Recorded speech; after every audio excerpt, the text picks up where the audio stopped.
How did you get started on all of this? Oh, well, that was a mistake. I retired in Ann Arbor, where I've been my whole life, and I wanted to start a little farm, have a couple goats. So we found they had this house for sale and it was vacant. So I had married my husband, so I sold my house and he sold his house, and we came and moved down here to have a little farm. And it was little at that time. The fence came across here. This was a garage. I had a couple goats, and then we found Shirley, who needed legs. And then the first Gus we had, we were in the veterinarian's office when they were going to put him to sleep, and I ended up bringing him home. So after about a year, all I was collecting was disabled animals. So then I decided there's a need for it. So I got a hold of other rescues to find out if there was a need, and there was. They had animals. A lot of these come from Happy Trails, and then so then it just got bigger and bigger and bigger, and we started adding barns. And what I want to do is take care of animals that no one else can take care of. You know, I patch them up. I can start IVs on them. I can call the vet. When our vet comes, it comes in an ambulance with X-ray lab, everything in it. But they have everything in my clinic too, so they can tell me start an IV, do this, do this, do this, and I can do that before they ever get here. Where'd you get? You have to be kind of innovative here. You're talking about using PVC pipe on. Oh yeah, things are too expensive. You have to change things around a little bit. The wheelchair, I had to spend money on that because I didn't know how to invent that. But the PVC pipes worked really good. And then if you put a hair comb on the bottom of the PVC pipe, it works as a foot. Oh. And then, but the only thing you have to watch for is that they don't end up breaking skin. You know, well, they're padded really well. I pad them very well. But at night, what I do is I take them off. They get whirlpooled, and then I put straw in the clinic, and they lay there all night without their legs. Because if they might get stepped on or something in here, so I keep them there where they're safe. And then we put them back on in the morning, and away they go. But bandages and stuff. See, I have a nursing background, so they just get treated like humans, kind of. And well, they do get treated like humans. Yeah, they watch television. Yeah, they watch television, and they yeah. But I have to do a lot of innovating, you know, how to do things. When I couldn't afford a Whirlpool unit, the Morrison Foundation, they gave me money for a laundry tub with no legs, so that I could bolt that to the floor, which makes it easier. And then they also gave me the money to put water, because our clinic didn't have water, and I was carrying back and forth in my blouse worn with water buckets. They put water in the clinic for me, and then they also purchased a Whirlpool unit that I can put in the tub. So, because a regular Whirlpool unit would have cost me thousands. So we just kind of improvised a little bit. And then when Ready Med in Ashtabula gave me the Hoyer lift when Rosie was here, because Rosie was paralyzed, so she couldn't get around, and it was before I even thought of a wheelchair. So she was in the Hoyer lift. And what was Rosie? Rosie was a goat, a big goat like Jerry, and she was paralyzed from the waist. She had no use of her back legs, so she had to be in the Hoyer lift. And now I use it when I do their feet. I put them in the Hoyer lift, then I can pump it up so that they can't run out the door. And then I have a little grocery basket that I put animal crackers in. That keeps them busy while I work on them. So it's kind of like a nursery school. Do you have to break up fights? We don't have many fights. So that's a little different from nursery school. That's a little different. The only thing I have problems with is a healthy goat will scare one of the sick goats, and the sick goat runs, and then the sick goat gets hurt because they're very guarded as far as getting hurt, and they're a lot of movement will scare them. They're kind of like to be laid back, except for the healthy ones. They want to go nuts, and so it's hard to have healthy ones here. It kind of messes things up. And you pay for this through like the Ashtabula Foundation, and the Ashtabula Foundation has been very generous. Every year they remember us with some sort of grant, you know. I haven't heard this year if they will, but they've been very good to us. I sell soap. I make goat milk soap out of the milk from the goats. and so I've got my little store. And then donations from the community, people in the community. Mo and Jim Tanner, they send me $25 every month for years. For years they've done that. And then now they're having a garage sale for me. One of my volunteers donated an entire year's supply of wood for me. They had somebody back up with firewood and donate it. So that's how we get most of the support. And they have their own charge card. But you know, it's like when she needed oxygen. The person in Ashtabula gave me all the oxygen equipment free of charge. People will drop off hay if they have extra hay. They'll drop off bales of hay for me. So you know, people are good to me, and sometimes the material stuff is just as important because hay's expensive. Right. So if somebody wants to donate 20 bales of hay, that's fantastic. Or I don't use pesticides here. I use fabric softener, and I use a mixture that I come up with of dish soap, ammonia, and Listerine. Well, I use no brand, but I mix it together, and then every day I spray back here. The ammonia feeds the grass, so that's why it's not torn up so much. Even though they're out there running around, the grass stays green and thick, and it also gets rid of flies and mosquitoes. And then if they go poop on the ground, thank you. Then the Listerine kills germs. So I do that every day. And people will come and give me, a bunch of dish soap or a bunch of mouthwash, and that all adds up. That all adds up. And I've had people that have had a sick relative, and when they don't need them anymore, they come with boxes of bandages. Mm-hmm. And I use the bandages I have, so sometimes we have to improvise as to making things work. But how many animals do you usually have at a time?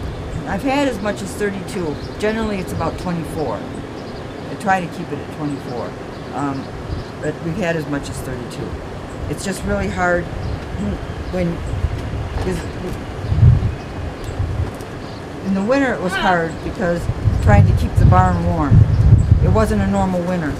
Normally I keep it warm with wood, and then at night I turn the electric heaters on, which then our electric bill is between $400 and $600 a month if you just heat with electric, and I can't afford it. So, but this winter was so horrible that on cold nights, electric heaters couldn't even keep up. So I would set the clock for every 3 hours and come out to make sure that fire kept going 24 hours a day. And then it does get hard. Then it gets hard. Summers are hard because of the grass cutting and making sure that everything's taken out, all the poop is taken out, away to the woods, so that I don't have flies and stuff biting them. So it's a lot of hard work in the summer. And it's hard to find a volunteer that will come more than once. They usually call this slavery and they don't come back. But it seems like when things get really bad, like they were last week, I was crying a lot because it had gotten really bad. And I was trying to do goat hoofs, and a couple of times, like with Gus would do something and I'd be on the floor, the Hoyer lift would be on top of me, Gus would be on top of the Hoyer lift, and I can't do this anymore. And I don't have help to get them in. And then lo and behold, somebody stops by and says, could you use somebody a couple hours a week? So whenever she comes, I'm going to do those two goats, Jerry and Gus. They show up when I need them. I don't know where they come from. And, there's times that the tractor breaks and I'm trying to cut grass with a push mower, which I did for a few weeks, and I'm exhausted. And then somebody calls me and says, I need 100 little pig soaps for favors for a birthday party, and that's enough to get my tractor fixed. So it comes. I don't know how it comes or why the timing is always when I need it the most, but it does. It comes when I need it, doesn't it, Jerry? And we're always taking care of him. He is so lovable. I just love this goat. I just love this goat. He's been kissing like that since the day he came. I think he was given a whole lot of love wherever he was at, because he has absolutely no fear of humans. He must have been just the most loved goat in the whole world. And Mary eats my clothes. Yeah. She's eating mine too. She's eating yours too? She's an equal opportunity abuser. Aren't you, honey? Yes, God love you. God love you. Well, Mary and Nicholas came. They were in a horse's trough, frozen. They weighed 10 and 12 pounds. They should have weighed between 40 and 60 because they were 6 months old. They neither one of them could breathe or even suck on a bottle. So I got them home and put them in the playpen and started feeding them. Well, I got them warm. A veterinarian comes out, and Nicholas responded pretty good to a lot of antibiotics and a lot of oxygen. Mary was on oxygen and antibiotics, but she didn't. She started getting to the point where she was unconscious. So the vet came and got her and took her in an ambulance there, and she had a blood transfusion and one lung removed. And then came back home the next day because she figured I can take care of her in the clinic. And she was on oxygen for 6 months. Weren't you, Mary? Yes. And she should be big, like Jerry, a big tall white one like that one. But she's she's just stunted. She's not gonna. So what she does is she goes this way, because she's always afraid she's gonna miss a meal, huh? Yeah. And Mary's mommy's pet, aren't you? Yes, I'm her mommy, because I spent a lot of time holding her, didn't I? Yeah. And Edward was one of our first animals, and he couldn't walk. His hoofs were all rotted, and he couldn't stand. So one of the news medias came out, this was golly 10 years ago maybe, or longer, and did a story on Edward. And then a furrier who specialized in difficult with horses, difficult feet with horses, she came out every week free and redesigned his feet so that he can walk. And he was probably going to live months because he could stand. We had a hook up here that we could get him up on, so we could stretch him out. But long term, he didn't have much hope. But now he's old and fat, aren't you, Edward? Yes, Edward's old and fat, and he loves fans. And let's see, we did have a real large pig here, Magnus, that was he was just the most wonderful thing in the world. He wouldn't come in the barn this winter because I heat the barn with a wood stove, and he wouldn't come in. So we put wood all around here to block the wind, put a heater in, and he liked quilts, so I would wrap him up in quilts, and we kept him warm all winter. But then this spring, he just was completely worn out. And I mean, he lived a normal life expectancy for a pig, but he just didn't make it. He died about a month ago. And actually, in the last month, I've lost 6. Really? Yeah, I've lost 6, which is, I don't usually lose 6 in a year. But they're getting older. All of them Helen had cancer after several years. She was the one that was hit by the semi and had her jaw broke, her nose broke. What is Helen? Helen was a beagle. Oh, okay. And she lost both eyes. She was all wired when she came. But she lived here 12 years. And she was an adult when we got her. But she died of cancer. So this year we've lost a lot, haven't we, Nicholas? Now let's see who else is there. You know why? They're all in there watching TV. Is that right? They have their television. When they watch TV, they stay in there, don't they? Except for you guys. But there's more in there. Jerry was that big white one that was just out here. He had problems with his hoofs. His pads were all rotten, and he walked on his knees. So we started giving him whirlpools every other day in the clinic. They all get whirlpools. When they get their hoofs done, they go in and they get their feet whirlpooled. Do they like that? They love it. Yeah, it was funny when Jerry came because his previous owner, she's had him for years. So when he came, she said, I don't know what to do. I've had furriers out, and they're just making his feet worse. So we brought him in the clinic, and I started filling up the whirlpool thing. And she said, oh, Jerry doesn't like water. I said, he'll like water. And then I gave him some cookies or something. She said, oh, he won't eat those. I said, he'll eat those. He won't let you touch his feet. He'll let me touch his feet. We put him in the whirlpool, and he's going like this. He went sound asleep. I was able to work on his feet with a sander, and he never even woke up. She said, I can't believe this. They love the whirlpool. I whirlpool their feet before I cut them or anything. That way I cut infections. Dirty feet shouldn't be cut. Tell us about, you told me before about the one goat with the shattered leg. Gus. Yeah. Gus came with shattered leg. I don't know what happened to him. He's a very large goat. And the people that brought him said they were going to take him out to shoot him because all he did was cry all the time. That was what they told us. So we tried to get him out of the truck and couldn't. So my son and my husband got him out and set him across the kitchen chair. The reason he was crying is his legs were completely shattered. There was just pieces of legs. He had no legs. And he was so hungry that my son had water and my husband had the food, and he just kept eating while I pieced his legs back together. I use PVC pipes a lot for artificial legs here and braces. Put that on. And then we took him to Sagertown to the vet, and they did surgery on him and put plates and pins in him. And then when he came out of the cast, I put weights on him and exercised him on these ramps. The JVS is the one that built that for me. The students from there, they came out and built that for me, so we could exercise him. And what I did is I just did the same exercise you would do for a human. And when he was done, he had about 80% use of his legs. So he's been here quite a while. They all have been here quite a while. We don't sell animals or adopt them out. Most of the animals that come here come from abuse, and we don't make them ever start over again. When they come here, this is their last home. We don't have any pens, or the property's all fenced in. They all live together. The pig was here, the horse, everybody lives together. They don't know the difference.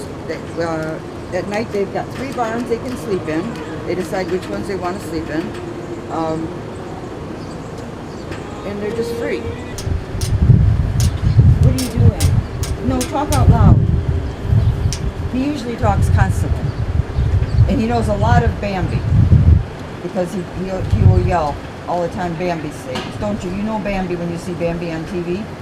So you show Bambi to the animals? On the TV, yeah. They watch videos most days. Today was really hot, so I turned the music on because that makes them just lay around. But especially in the winter, they watch a lot of movies in the winter because it keeps them so that they enjoy being locked up. Because this winter was terrible. They can go outside if they want, but most of them didn't want to. So, and Sonny stays outside because when I put him in the house one winter, he lost all his feathers and stopped talking. So now that the barn is heated, I heat it with a wood stove, but now that it's heated, he can stay out here. So he loves all the commotion of the craziness. He loves the animals. So he stays out here, not even, inside the barn, not out here. So how did you get him? He came, he was my husband's for years. He just came with the group. Oh. He just came. When I married my husband, he came with us. And he didn't talk until he got around the animals. And it's funny to listen to him. When my son comes here, Sonny starts laughing and acting, makes all kinds of goofy noises, and he gets very, very hyper. When I'm out here, he's usually saying, "Come here, sweetheart, time for dinner, honey, lovely Laverne." When my husband's out here, he's usually yelling something like, "Alan, Alan!" He knows different personalities. But he's quite comical, especially when my son's here. Because when he's here, he'll laugh so hard he falls off the perch. He'll get so crazy. And he loves movies. And Little Richard, he loves Little Richard. Is that right? Oh yeah, he loves Little Richard.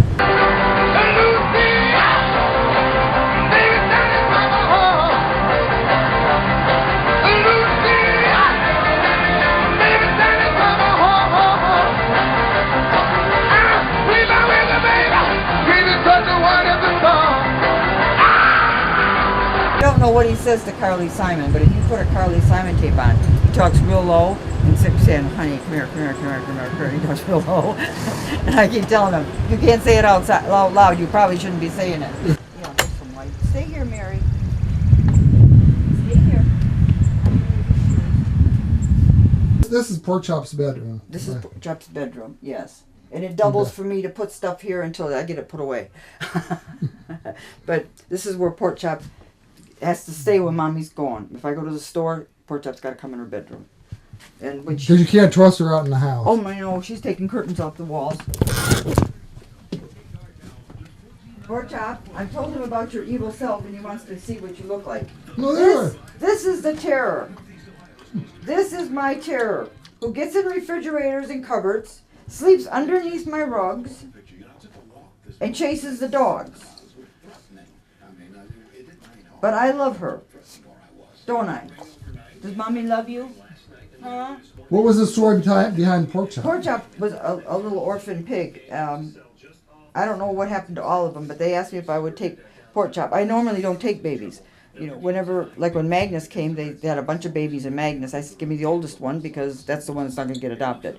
But with Pork Chop, they only had was one little piglet, and I said, sure. So I took little Pork Chop, and I spoiled her. Rotten to the core, and now this is the result.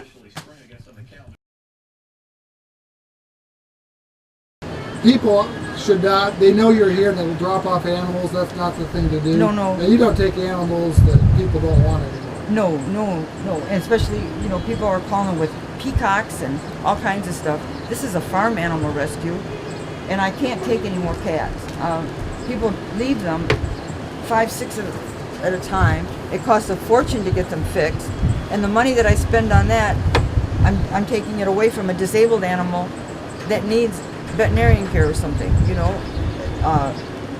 Taking care of our veterinarian bills are worse than our grain bills for the year, because it costs a fortune for veterinarian. And it's just really hard when people call and tell me that they found a raccoon and can I take it? Of course I can't take it. You know, it's a farm animal rescue. And I try to take animals from other rescues that have rescued them because of, you know, seizures or something, become abuse. When they have an animal that they can't adopt out because it's going to have need medical care the rest of its life, we take those animals. Okay. Yeah, when it's time to eat. Yeah, when you have to tell me when it's come out. When it's time to eat. Yeah. But you all pretty much sleep where you always do, don't you? Yeah. And if they're sick, then I bring them in the clinic and they stay in there and Mommy can watch them. Huh. Then they stay close to Mommy so I can watch them. You ever see yourself just not doing this anymore? Oh, there are days I can see myself not doing this in another minute. But I can't imagine my life without animals, you know. And see, the thing is, I graduated in nursing in 1970. That was back when you touched patients and nurses helped give baths, and I mean, things were a lot different back then. And then as it modernized, where I was wearing gloves to start IVs and all kinds of stuff, I went into research. Then I went into medical research. And then when I got the animals, it's like going back to when I was young again, where when you take care of them, you're touching them and you're kissing them, and you know. Back then, if you went in the hospital, you could be there for 2 weeks, so you really got to know the people. Modern medicine, they're out of there in 24 hours if they had heart surgery, you know. So there isn't that attachment that there was years ago, and I get that with the animals. I get that with them. Yes, I get that with you. Yeah. I never wear rubber gloves. Huh. I kiss all the time. We all know you don't have germs. And they're always here long enough that I get to know them. Huh. Yeah. So I can't imagine not being around you guys. Life would be pretty boring, wouldn't it? I always say I'm going to retire on a beach in Florida and live in a tent, but I don't know. It may not work as well. Yeah. Kind of hard to be without you, wouldn't it? It'd be kind of hard to be without you.